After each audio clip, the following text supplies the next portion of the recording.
పండగ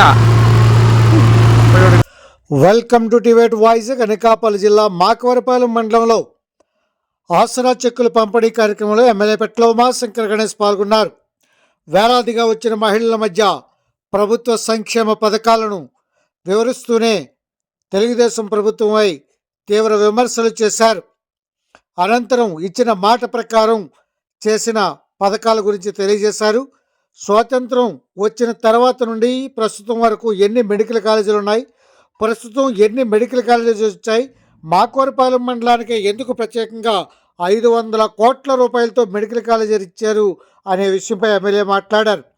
మీటింగ్ అనంతరం తడి చెత్త పొడి చెత్త బూటలను వివిధ పంచాయతీ సర్పంచులకు ఆయన పంపిణీ చేశారు. సీఎం జగన్మోహన్ రెడ్డి చిత్రపటానికి పాలాభిషేకాన్ని చేశారు. అదేవిధంగా ఆయనకు మహిళలంతా సన్మానాన్ని చేశారు. ఈ సందర్భంగా వైఎస్ఆర్సీపీ నాయకులు మాకవరపాలెం మండలం నుండి అధిక సంఖ్యలో హాజరై కార్యక్రమాన్ని విజయవంతం చేశారని ప్రత్యేకంగా ధన్యవాదాలు తెలియజేశారు.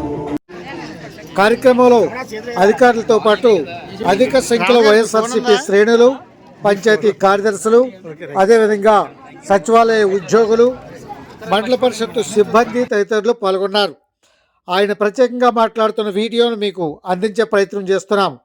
Thank you. టివేట్ వాయిస్ మీ ఎంఏ రాజు. వైఎస్ఆర్ చేయూత పథకం ఎవరైతే ఎస్సీ ఎస్టీ బీసీ మైనార్టీ మహిళలు ఉన్నారో 40 సంవత్సరాల నుంచి 60 సంవత్సరాల మహిళలందరూ కూడా 18,750 రూపాయలు భరిస్తామని చెప్పి ఆ రోజు మాట ఇవ్వడం జరిగింది. ఏదైతే మాట ఇచ్చారో మాట ప్రకారం ఇప్పటికే 3 విడతగా మాఫీ చేశాం. మరొక వారం రోజుల్లో 4వ విడత కూడా మాఫీ చేసే కార్యక్రమం చేస్తున్నాం. ఒక్కసారి ఆలోచన చేస్తే ఈ 4 విడతలుగా సుమారుగా నర్సీపట్నం డివిజన్లో 16,710 మందికి గాను మరి ఇప్పటికే 3 విడతలుగా ఇచ్చాం. 4వ విడత కలిపితే 128 కోట్ల రూపాయలు ఇస్తున్న సంగతి ఒకసారి గుర్తించుకోవాలి. మీరు కూడా ఒకసారి వైఎస్ఆర్ చేయూత పథకం ఎవరైతే తీసుకుంటారో ఒకసారి ఆలోచన చేయండి. గత తెలుగుదేశం ప్రభుత్వ హయాంలో 40 సంవత్సరాలు నిండితే మీకు ఏమన్నా ఒక్క పైసాన్ని ఇచ్చారా చెప్పి ఒక్కసారి మీ అందరూ కూడా ఆలోచించండి. అమ్మ ఇచ్చారమ్మా? గతంలో 40 సంవత్సరాల నిండి ఇచ్చారా? ఇవ్వలేదు. కానీ ముఖ్యమంత్రి అందరి తారీఖు ఎన్నికలు చేసినట్టు ఎన్ని లక్షలు ఉన్నా సరే నేను ముఖ్యమంత్రి అయినా 2 ఏళ్ల నుంచి 4 దఫాలుగా మాఫీ చేస్తానని చెప్పి మాట ఇచ్చారు. ఆ మాట ప్రకారం ఈ రోజు వైఎస్ఆర్ ఆసరా పథకం చేస్తున్నాం. ఒక్కసారి మీరు ఆలోచన చేయండి. ఇందాక పెద్దలు కూడా చెప్పారు. గత తెలుగుదేశం ప్రభుత్వం కూడా చంద్రబాబు చెప్పారు 2014 ఎన్నికల్లో ఏమన్నారంటే డ్వాక్రా రుణాన్ని కూడా బేషరతుగా మాఫీ చేస్తానని చెప్పి చంద్రబాబు అంటే చాలా మంది మహిళలందరూ కూడా చంద్రబాబు ముఖ్యమంత్రి అయితే మన రుణాలన్నీ కూడా మాఫీ అయిపోతాయని చెప్పి చాలా మంది ఓట్లేసి గెలిపించారు. తీరా అధికారంలోకి వచ్చిన తర్వాత ఏం చేస్తారో మీకు తెలుసు. మొత్తం మాఫీ చేయలేదు. మొదట 1,00,000 రూపాయలు అన్నారు, తర్వాత 1,00,000 రూపాయలు కాదు మనిషికి 10,000 అన్నారు. ఆ 10,000 కూడా ఒకసారి 3,000, 3,000, 4,000 అని చెప్పి మరి ఇచ్చిన మాట తప్పి డ్వాక్రా మహిళల్ని మోసం చేశారు లేదా సంగతి మీ అందరూ తెలుసు. కానీ ఈ రోజు ముఖ్యమంత్రి గారు ఏదైతే మాట ఇచ్చారో మాట ప్రకారం 1వ విడత చేసాం, 2వ విడత చేసాం, 3వ విడత చేసాం. ఈ రోజు 4వ విడత కూడా ఈ మీటింగ్ అయిన తర్వాత 3-4 గంటల్లో మీ అకౌంట్లో కూడా వచ్చే కార్యక్రమం చేస్తామని చెప్పి సందర్భంగా తెలుస్తున్నాను. అంటే సుమారుగా ఈ రోజు వైఎస్ఆర్ ఆసరా పథకం ద్వారా కేవలం నర్సీపట్నం నియోజకవర్గంలో సుమారుగా 56,000 మంది డ్వాక్రా అక్కచేమలు అమ్మ ఒక్కసారి ఆలోచన చేయాలి. 56,000 మందికి ఇస్తున్నామంటే వీళ్ళందరూ కూడా ఒక వైఎస్ఆర్ పార్టీ వాళ్ళు కాదు, రకరకాల పార్టీ వాళ్ళు. పార్టీలు చూడలేదు, రాజకీయాలు చూడట్లేదు. ప్రతి ఒక్కరు కూడా డ్వాక్రా మహిళ అయితే చాలు, డ్వాక్రా మహిళకు అప్పుంటే చాలు, వాళ్ళు ఏ పార్టీ వాళ్ళైనా సరే మాకు అనవసరం అని చెప్పి గౌరవ ముఖ్యమంత్రి గారు సుమారుగా ఈ 4 విడతలుగా రేపు జరగబోయే 4 విడతలు ఈ రోజు సుమారుగా నర్సీపట్నం డివిజన్లో 160 కోట్ల రూపాయలు మరి డ్వాక్రా అక్కచెల్లెలకు ఇస్తున్న సంగతి మరి మీ అందరూ కూడా తెలియపరచడం జరుగుతుంది. కేవలం ఒక మాగరపల్లి మండలంలో సుమారుగా 37 కోట్ల రూపాయలు అంటే సుమారుగా 14,000 మందికి ఇస్తున్న సంగతి మరి మీ అందరూ కూడా గుర్తుంచుకోవాలి. ఇక చూస్తే చివరిగా మీ అందరూ కూడా మాట్లాడారు. ఇక్కడనే మనకి మెడికల్ కాలేజ్ వచ్చింది.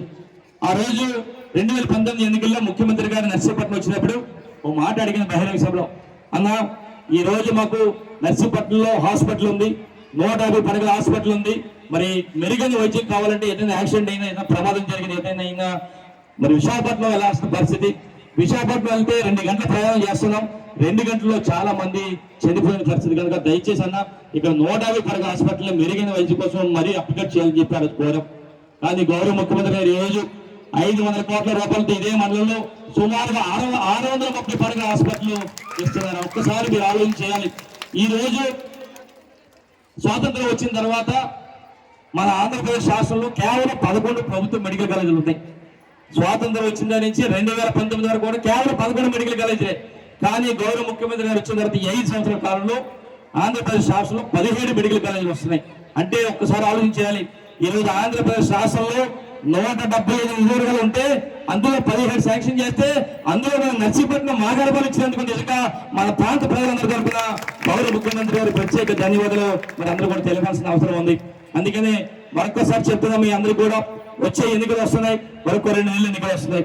మరి ఒక్కసారి మీరు ఆలోచన చేయండి, ఈ 5 సంవత్సరాల కాలంలో మేము ఎక్కడ పార్టీలు చూసామా, రాజకీయాలు చేసామా? ఒక్కసారి మీరు ఆలోచన చేయండి. ఎక్కడ పార్టీలు రాజకీయాలు చూడకుండా వాలంటీర్లు వెళ్తున్నారు, మీరు రాస్తున్నారు, నేరుగా గౌరవ ముఖ్యమంత్రి గారు నేరుగా మీకు ఎక్కేస్తున్నారు. ఎక్కడైనా ఒక పైసా అవినీతి జరిగిందా మీరు ఆలోచన చేస్తాను. ఎవరైనా సరే మిమ్మల్ని 1 రూపాయిని అడిగారని చెప్పి ఆలోచన చేస్తాను. అందుకని మీరందరూ కూడా ఆలోచన చేయండి. రేపు పొందనే చెప్పారు గౌరవ ముఖ్యమంత్రి గారు, ఇప్పటి వరకు కూడా 5 సంవత్సరాల కాలంలో మరి ఎన్నో పథకాలతో సుమారుగా 124 సార్లు ఈ రాష్ట్ర అభివృద్ధి గురించి, మహిళల గురించి 124 సార్లు పట్టణంలో వచ్చాను. కేవలం నా కోసం 2 పట్టణాలు ఒక్కడని చెప్పి గౌరవ ముఖ్యమంత్రి గారు సంగతి మీ అందరూ కూడా ఒకసారి గుర్తు చేయడం జరుగుతుంది.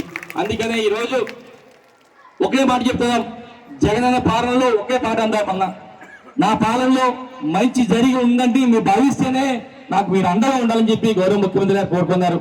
అందుకని మీ అందరినీ కోరుతున్నాను. ఈ రోజు